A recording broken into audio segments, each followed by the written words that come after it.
Finally, not quite gambling games such as Balatro and Luck Be a Landlord have caught a break, at least in the EU. For a long time, both games were rated as PEGI 18, but thanks to Balatro's publisher, Sold Out Sales and Marketing, it's now been appealed. According to PEGI, any teaching or glamorization of simulated gambling automatically leads to a PEGI 18 rating, but because both games contain mitigating fantastical elements, they've claimed that they'll be developing a new granular set of rules for gambling themes. Welcome to Necro News, the show where we cover the hottest gaming news from the last week. This week, we're covering the WB closures, a few stolen games, Destiny 2's hilarious court case, and a lot more. If you have a story you want to submit to the channel, join our Discord, which will be linked down below. The story is for the retro-loving boomers out there, but it's essentially the opposite of what happened to the N-Hentai story. Eurpoean is a publisher who specializes in translating and selling retro titles, including titles that were originally only sold in Japan. Well, at least that's what they say. Apparently, they have an in-house programmer who is very talented at translating these Japanese exclusive games. However, a prominent game translator named Crocodile has noticed that Retrobit may be lying, at least partially. In a massive blog post, Crocodile went so far as to make claims against Retrobit, stating that they steal work from other fans' translated games, which is the exact same kind of morally gray area that N-Hentai found themselves in, but backwards. According to Crocodile's blog post, there are 4 games in particular that caught his eye. Shockman Zero, Assault Suits Valken, Glaylancer, and Maijo King of Demons. Crocodile states that he got in contact with the fans' translators Aeon Genesis, Mijet, and Svambo, specifically Svambo's custom-made font in Shockman Zero and Majit's name in the credits of Glaylancer. Not to be confused with Gaylancer. And of course, none of the translators had ever been in contact with Retrobit, or this wouldn't have even been a story. So what did Retrobit do once they were caught? They actually apologized, actually. According to them, they were unable to directly work with the translator that they had contracted, and were unable to confirm the validity of the translations. After investigations into the translated work, they did conclude that the games did all contain uncredited work. So they've promised to reach out to the original translators to offer some sort of resolution and now have checks in place to ensure that this doesn't happen again. They've also thanked the retro gaming community for supporting them. So, okay, good job. Good company. The Mercury might be in retrograde because EA did something actually, good. Not just good, pretty great actually. Because on February 27th, EA released the source code for a large collection of their popular RTS, Command & Conquer, which include Command & Conquer Tibetan Dawn, Red Alert 1, Renegade, and Generals with the expansion 0 Hour. She meant Tiberian Dawn, but that's okay, she's never played them. Anyway, why the source code was released has been in part thanks to the efforts of Luke CC Hyper Feenan, who was brought on to help assist EA in bringing modern improvements to the aforementioned games. In addition to the source code release, Steam Workshop support was added for Renegade 0 Hour Tiberium Wrath plus its expansion Kane's Wrath, Red Alert 3 with its expansion Uprising, and a game that doesn't even exist, CNC4. And the games that use the Sage engine now have a modding pack to help modders create mods for the games. And finally, some gameplay footage of early builds of Renegade and Generals has been uploaded. I've never really pretended to be a huge gamer or anything, but even I know that EA is supposed to be the worst company ever. Are we sure this is actually EA? Yeah, we're sure. We still don't have Alice Asylum. That was still canceled. Anyway. But we have Nikki. Anyway, congratulations, Command & Conquer fans. You were blessed by EA, a company better than Nintendo. Fans of the Backrooms are no stranger to strange indie games. But unfortunately, they never go viral as they're usually small passion projects that don't really get any traction. As a side note, everyone should play The Complex, because it's the only game that made me cry in fear. I am so glad I never streamed it. Anyway, it's an unfortunate, brutal world for backroom game developers, and solo dev Steel Krill, the creator of the game Backrooms 1998, has been annoyingly aware of this as he has fallen prey to a terrible scammer. On February 20th, he released his game on Steam, and shortly afterwards was able to release the game on Switch, Xbox, and PlayStation, only to then find out that another company, Cool Devs SRL, had already published his game on consoles, but calling it Backrooms Horror Escape. Using ripping software, the Cool Devs ripped Steel's game, repackaged it with some slight alterations to the monster and pictures in the game, and then uploaded it to the 3 stores with a shitty AI cover. Quickly, Steel Krill and his publisher issued DMCA requests to all 3 stores, with PlayStation and Xbox taking them down immediately. But guess what? Guess what happened? What is it, Booster? As of the time of recording, so yesterday, Backrooms Horrorscape is still available on the Nintendo Store, which is actually pretty hard to defend when they are so quick to take legal action against infringements of their own IPs. And also since Nintendo has removed Super Formation Soccer, or Super Soccer for us Westerners, from the Switch online service. This is the first time they have actually removed a game from their subscription service. Which is incredibly shitty because the only other way to play this game is through an emulator. And it also proves that they don't actually give a shit about game preservation in any way, shape, or form. This move was regarded in poor taste by pretty much everyone, including Hideki Kamiya, who tweeted this out. If you don't know what the Virtual Console is, you're probably too young to be watching this video, but it was a service that the 3DS, Wii, and Wii U had where you could download old games to your console and then keep them forever, even if they were removed from the store. So, common Nintendo L, I guess. Let's go over the things had failed at. Patenting the Nemesis system. Games being made with Just Life Service. Killing IPs from Monolith. And sinking $100 million into the Wonder Woman game without even understanding what type of game it needed to be. Remember all of that from 3 weeks ago? Well, you can ignore it, because it turns out that WB has sunk even lower. Jason Schreier reported on Blue Sky that Warner Bros. Is shutting down 3 studios.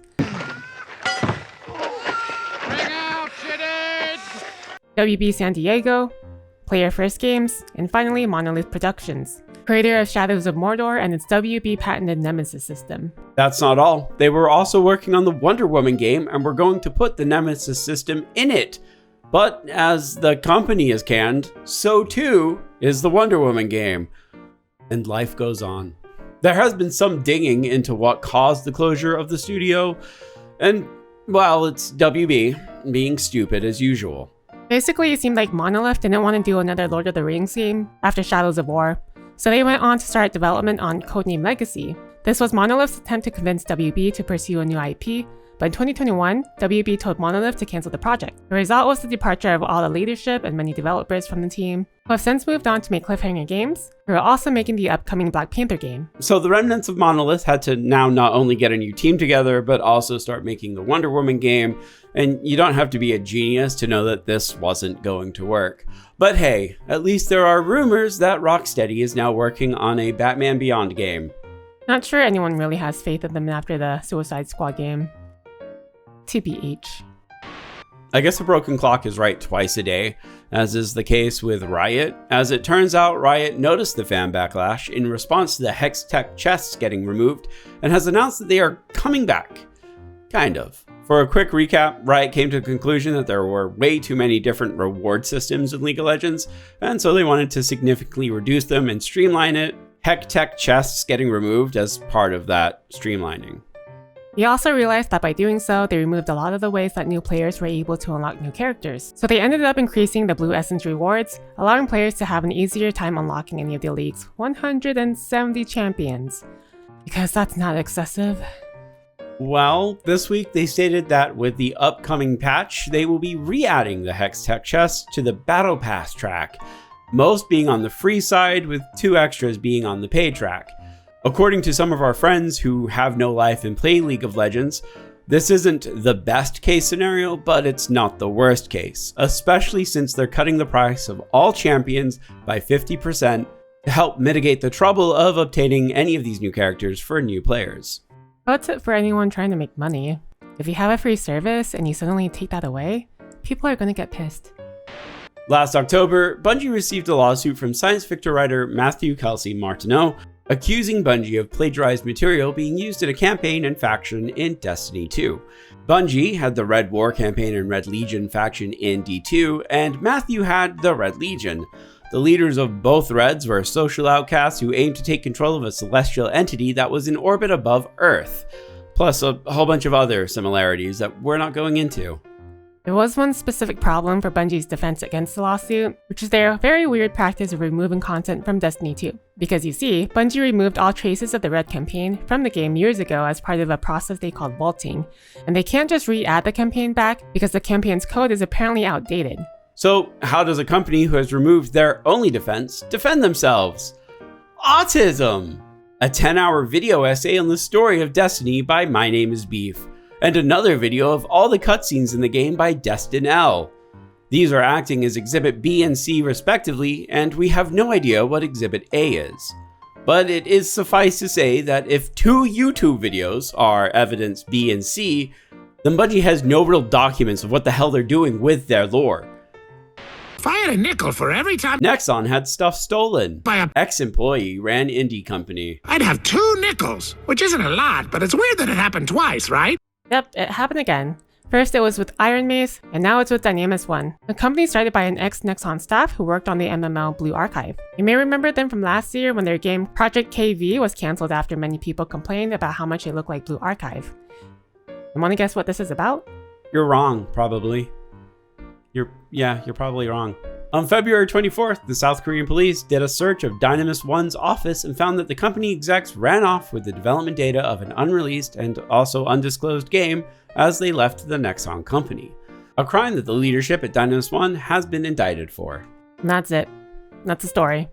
It's not quite as complicated as Iron Mace's or Dark and Darker situation, but it's so really weird that this happened to Nexon twice.